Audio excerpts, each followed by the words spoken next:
I am 72 years old, and I lost my brother over words I refused to take back. It sounds smaller when I say it like that. Just words, just a moment. But life has a way of turning a moment into something permanent if you let pride sit in the driver's seat long enough. At my age, you think about time differently. Not in years anymore, in seasons. In the number of winter mornings you might still wake up to. In the way the house grows quieter each year. My brother's name was Daniel.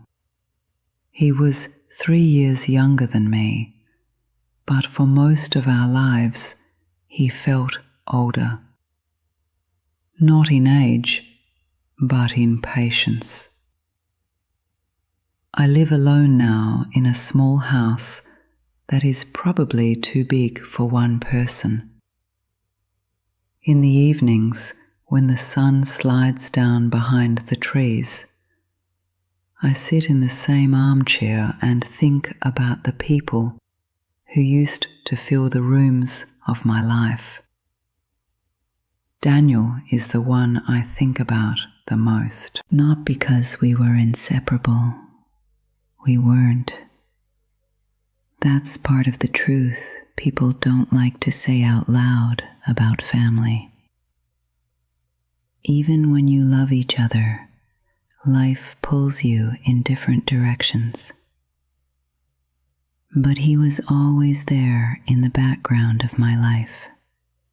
Like a steady piece of furniture you stop noticing because it's always been in the same place. When we were children, we shared a room in a small house with creaky floors. Our mother used to open the window at night in the summer so the air could move through. Daniel would lie there asking questions long after the lights were turned off. He was that kind of child, curious about everything. Why do people move away? Why do some families stop talking to each other? Why does Dad work so late? I remember rolling over in bed sometimes and telling him to go to sleep. Back then, I thought his questions were annoying. Now I think they were thoughtful. He grew into that kind of man too. Quiet, observant, someone who didn't rush to fill silence. I, on the other hand, always had something to say. When we were in our 20s, our lives started to separate the way they usually do. I married young, too young probably. My husband had a steady job at a printing company, and we moved to another town about an hour away. Daniel stayed closer to home. He never married. Not because he couldn't. He just didn't seem to hurry toward things the way the rest of us did. He worked at a hardware store for a long time. Later, he helped manage it. It wasn't a glamorous life, but it was a stable one. When our parents started getting older, he was the one who lived nearby. He was the one who drove them to appointments, the one who fixed the leaking sink, the one who noticed when the porch steps started to sag. I visited when I could, but my life was busy then. 2 children, a job at a small insurance office, a husband who worked late and expected dinner on the table when he got home. It all seemed normal at the time. People always say family comes first.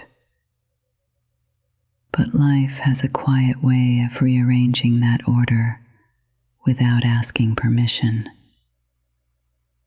Years passed like that. Holidays, occasional visits, phone calls that were shorter than they should have been. Daniel never complained, at least not out loud.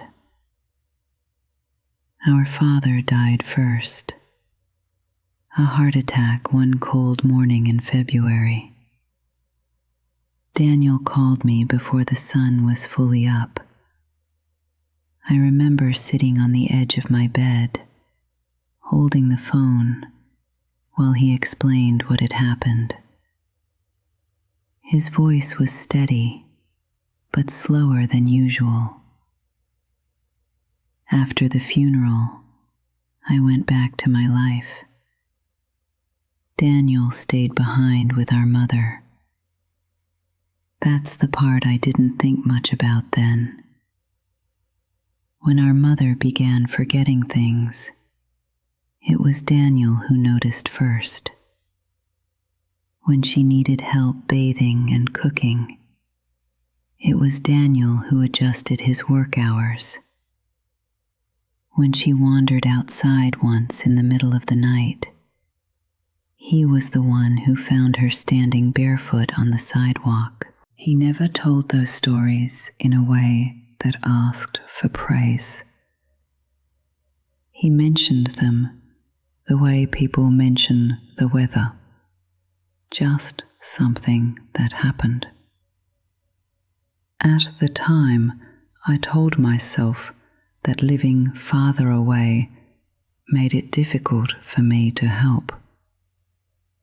That wasn't entirely untrue, but it also wasn't the full truth. The full truth is that Daniel carried more than his share, and I let him. Then our mother died. She passed quietly in her sleep one autumn night. By then we were both in our 50s. Losing a parent changes the way siblings look at each other. You realize the only people left who remember the beginning of your life are standing right there beside you. For a while, Daniel and I grew closer again.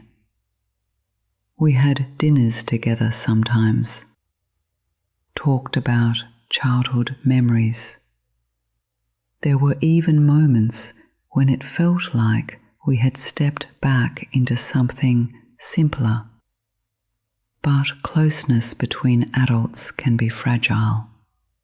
It doesn't take much to crack it.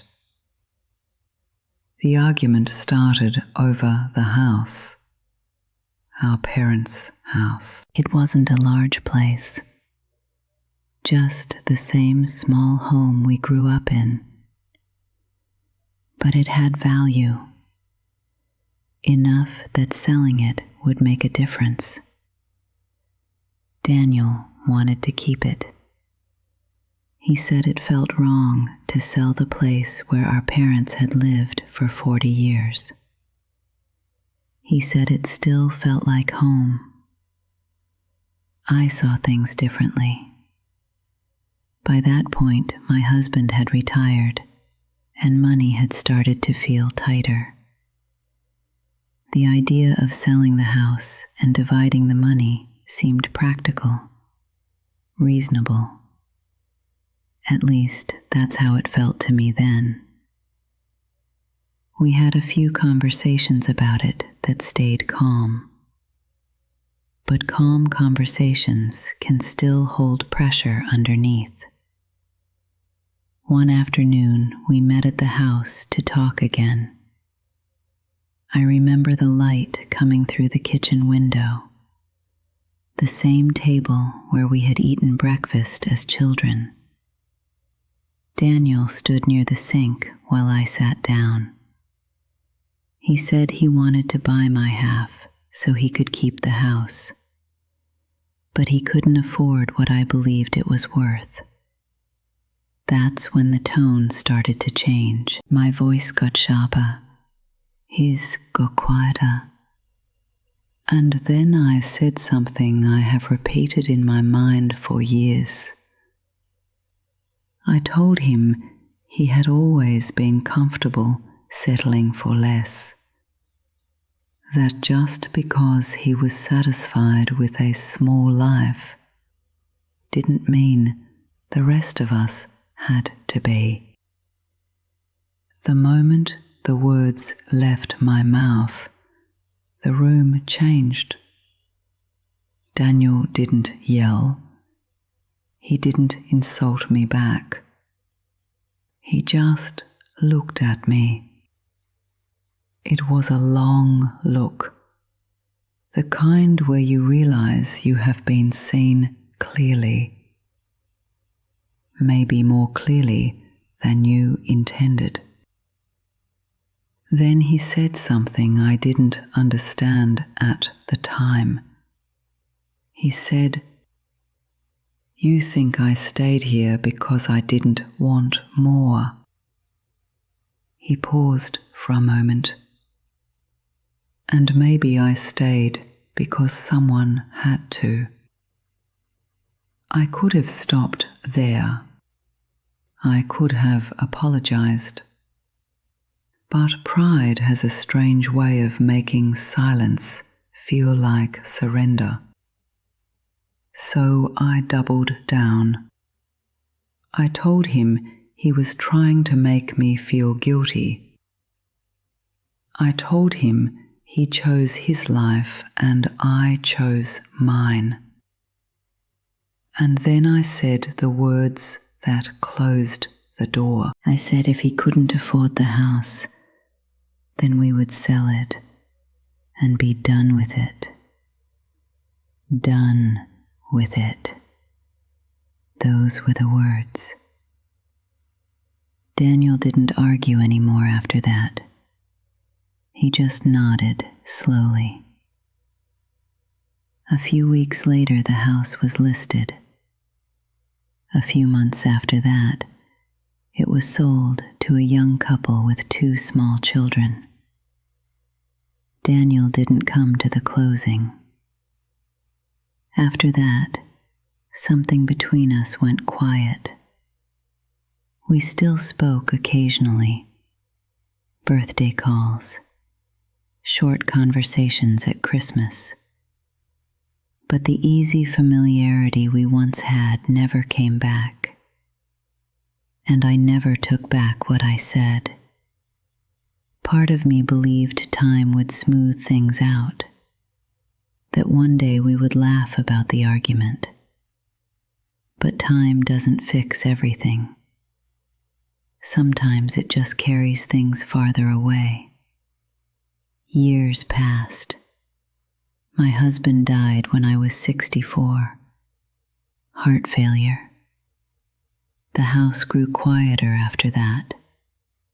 It was during those quiet evenings that I started thinking about Daniel more often. About the kitchen table. About the look on his face. I considered calling him to talk about it. To say the words I should have said back then. But every time I picked up the phone, something held me back.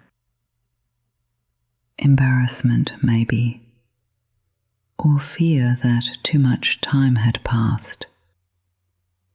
So the calls remained ordinary, safe.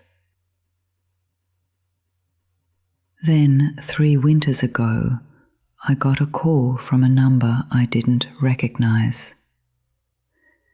It was a nurse from a hospital in Daniel's town. He had suffered a stroke. By the time I arrived, he was already unconscious. Machines made small, steady sounds around the bed. His face looked older than I remembered, smaller somehow. I sat beside him for several hours. There are many things I wanted to say in that room, but words spoken to someone who cannot hear them feel unfinished. Daniel died the next morning. The nurse told me he had lived alone, that a neighbor found him when he didn't come outside for 2 days.